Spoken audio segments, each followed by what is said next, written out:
喂，你有冇試過呢？明明係想移民、想穩陣投資，結果一個投資顧問一句呢個產品低風險高回報，你就信咗啦？如果你真係以為佢係為你着想嘅呢，咁你要謹慎啲啦，因為呢，佢係一個投資顧問，但係同時間呢，佢都可能係一個 sales 嚟㗎。今日咧其實係想講一宗2020年嘅案件，就係一個典型例子。一位女士為咗移民香港，結果信錯咗人，損失超過咗1000萬喎。李女士原本咧係買緊中銀債券基金，風險低、穩定，最適合投資移民㗎啦。係啊，咁但係被告嘅公司嘅員工咧就游說咗佢把全部資金咧就轉喺隻非上市嘅債券，叫做中國建設科技嘅集團發行。咁呢個員工咧就同佢講兩句非常重要嘅説話，就係話呢隻債券咧係可以提前贖回，通知就得。第二咧就話呢隻債券係低風險，公司財務穩健，唔會違約。不過真相咧就係債券咧條款根本冇提前贖回權嘅，發行公司多年虧損，現金流緊張，冇信用評級，所有資料公開，可以查佢呢啲問題㗎。係啊，咁更加嚴重咧就係被告呢隻債券咧係佢獨家配售嘅代理嘅，咁每賣1蚊咧就都有1成嘅佣金啊。李女士投資咗1050萬。咁佢咧，被告咧就立即咧就有105萬嘅啦。利益衝突清清楚楚，到咗上庭，被告竟然冇傳召最關鍵嗰位員工作證喎。係啊，冇錯。咁法官當然直接作出不利推斷啦。佢就會話啦，喂，你最清楚嗰個人都唔上庭，係咪想隱瞞啲咩真相啊？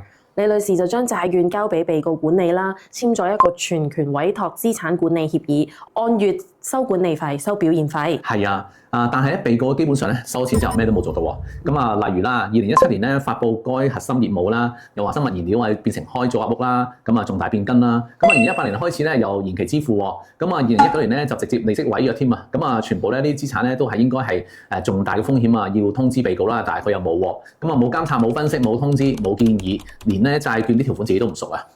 李女士就要求提前贖回啦，被告只係發咗一封電郵問程序，之後就冇晒下文啦。法官形容佢係漠視客戶利益。係啊，債券到期嘅時候咧，發行公司咧都無力債務償還啦。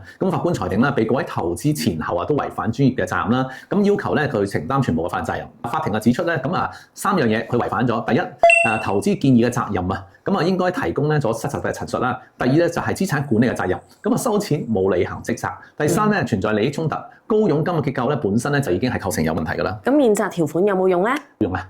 法庭講得好清楚啊，免責條款咧就唔能夠掩蓋咧失實陳述同埋失職嘅行為嘅。呢件案件咧就提醒咗我哋啦。第一，就唔好盡信嗰啲唔相熟嘅投資顧問，咩低風險高回報呢啲咁嘅講法啦。係啦，第二咧就簽咗呢個資產管理協議咧，就唔代表100%咧可以安心交俾人哋處理嘅。如果管理人冇做嘢咧，你自己都要留意一下嘛。